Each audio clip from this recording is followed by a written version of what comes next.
कुंडलमध्ये चड्डी कोयता गँगचा धुमाकूळ, 7 दुकानात चोरी, घटना सीसीटीव्हीत कैद।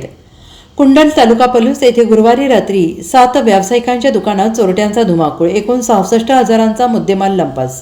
तर अनेक घरांमध्ये हे चोरीचा प्रकार केल्याचं चोरट्यांचे सीसीटीव्ही फुटेज पोलिसांच्या हाती लागले आहेत।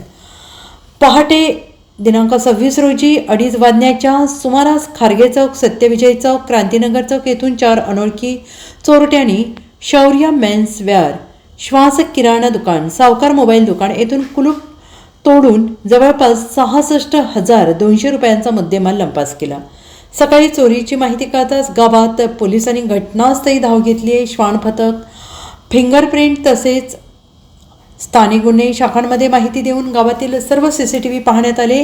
तसेच इतर जिल्ह्यातून कोणी आरोपी फरार, जेलमधून कोणी सराईत गुन्हेगार बाहेर आलेत का याची माहिती घेण्याचं काम सुरू झालेलं आहे। या घटनेनं गावात भीतीचं वातावरण निर्माण झालं आहे।